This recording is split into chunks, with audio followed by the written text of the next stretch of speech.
Greetings and welcome to my channel. This is Sorcerer Tal. You can also find me on Facebook in the Sorcerer's Guild. Today on Magical Theory, we are going to be talking about the Psychic Censor. So what is the Psychic Censor? This is a term coined by Peter J. Carroll, and what we are talking about with the Psychic Censor is that part of the mind that discourages belief in magic. I don't hesitate to use the word doubt because that's not really what's going on here. You see, your brain is a liar. Always. Okay? We have a narrative. Each one of us has a narrative. We've talked about this before in many videos, in the idea of belief imparts reality, and you've heard of the concept of reality tunnels, yeah? Well, that's where these get created, is your brain. Your brain has a narrative of what it thinks the world is like, and this is mostly controlled by you, but it is also influenced by the outside world. And a lot of those outside world influences tell you magic isn't real, and that influences the narrative that your brain creates. So then it will try to filter out the unusual, anything that doesn't fit what it thinks reality is. There have been a lot of studies on this. I'm sure you've seen them at some point. Like they're asking you to watch everyone in a crowd, and at some point in the background a monkey moves through, or an ape on a unicycle. I don't remember what it is. Some strange thing like that. Anyways, most of us don't notice it. Yeah? Even though we're watching the crowd, because our brain goes, no, that doesn't fit, and it just filters it out. And that's what the Psychic Censor is that kind of concept. But what it's doing is filtering out any magical or psychic phenomena that exist in your world. This is, well, in extreme cases, theoretically, this is why we're not able to see certain cryptids, things like that, is they're able to take advantage of this fact that our brain will just push out that idea. Filter it right on out. And that's why, supposedly, we can't see it, but cameras can, yeah? Because the camera, it's got no brain. It's not going to go, oh no, there wasn't a monkey with a unicycle in this shot. Because there was, and the camera don't know that's not supposed to be there, and that doesn't make sense, so it doesn't filter it out. The Psychic Censor of our brain does. So that's enough about what the Psychic Censor is. What is the problem here, and how do we deal with it? Well, the problem here, we're going back to that belief imparts reality. Now, there's a few factors at play here. There's the simple fact that the stronger you believe something, the more power of your faith, the more ability you put behind it, the more cemented it is into your own mental psyche. But there's also the fact that if you don't believe, you're not going to try. Yeah? It's like the elephant at the zoo. Yeah, they have elephants at the zoo. And I think they're treated a little more humanely these days than they used to be. But originally, back in the day, they would chain the elephant's foot to the ground. There'd actually be an actual chain coming up to a shackle on the elephant's foot. And eventually, the elephant accepts that he can't get past this area because of this shackle on his foot. And so then they just take the chain away. And the elephant doesn't leave the spot. That's the same type of thing. That's this Psychic Censor. That's this thing holding us back. Yeah, we're not going to, it's not just that we're not going to put enough faith or power into it because we don't believe that we can, but, or can't, it's less a can't and more a don't. Yeah, because the elephant could walk away at any time. He could just get up and walk past that area because the chain's gone. So it's not a can't, it's a don't. But it's a can't because you think, but it's a don't because you think you can't. And that's what we're dealing with the Psychic Censor. That's where the problem is. We're not putting enough into things. This is one of the reasons that a lot of people forget their sigils afterwards. I talk a lot about the idea of obsessing with the sigils as being the problem, but that's not the only problem.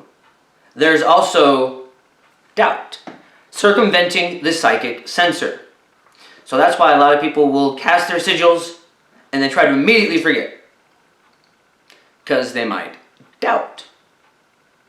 Another way of getting past this with simple sigil work is to do the intent and form part by yourself, and then actually have someone who is unaware of the intent charge the sigil, because they are not capable of doubting what they don't know.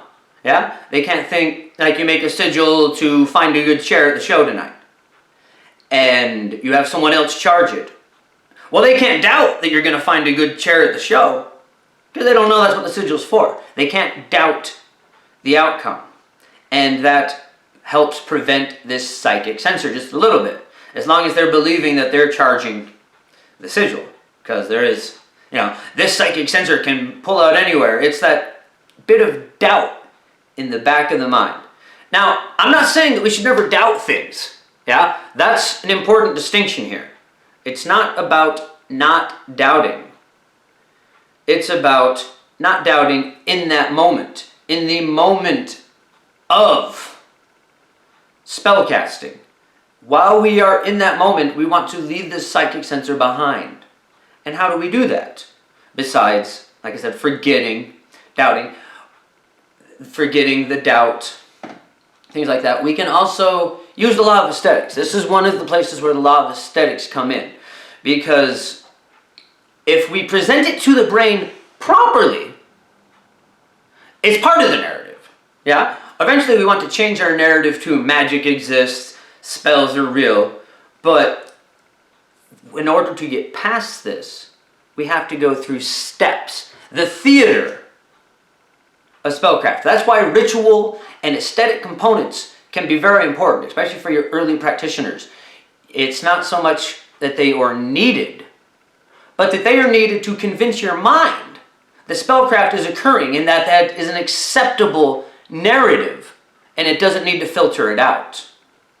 So that's why sometimes we wear the robes or the magic necklaces. And I'm not saying there's never energy stored in these necklaces, but in the beginning, in order to avoid this psychic censor, that's why a lot of people have the necklace that they only put on when they're casting magic, or the robes that they put on to get themselves into that state of mind to convince the brain that it is time to create magic, and that magic can occur within these times.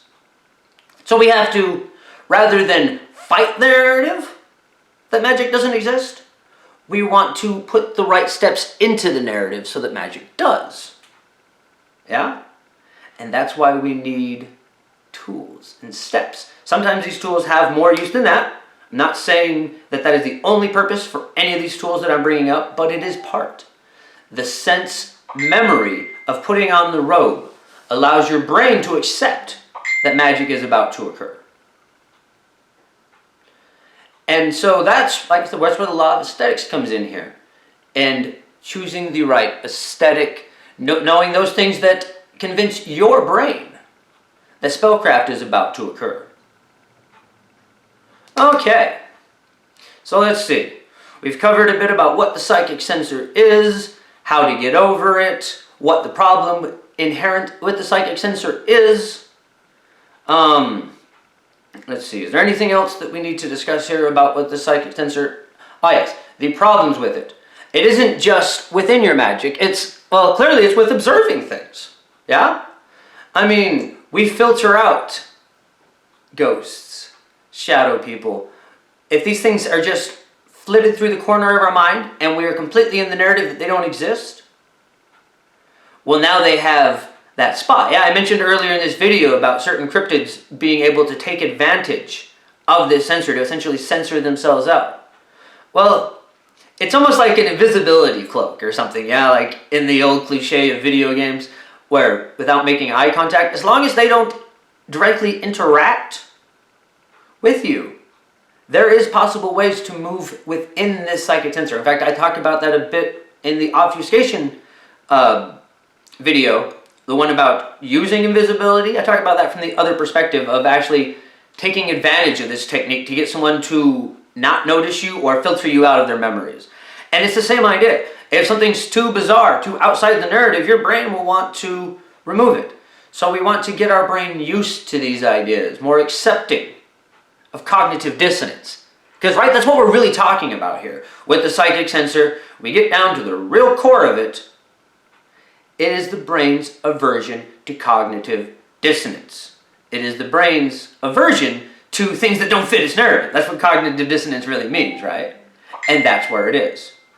We want to eliminate the cognitive dissonance and be able to deal emotionally and rationalize when we receive information that does not fit the narrative that we have. So the more we are able to deal with this psychic censor, the more we are to change our narrative to a narrative that says there is no solid narrative. Magic is possible. Things outside of labels occur on a regular basis. The closer we're getting to the base reality of what's really going on. Right? Okay, so that's going to be it for this episode. Thank you once again for joining us. If you haven't subscribed to the channel, please take the opportunity to do so now. Until next time, bright blessings and an interesting fate. This has been Sorcerer Tal.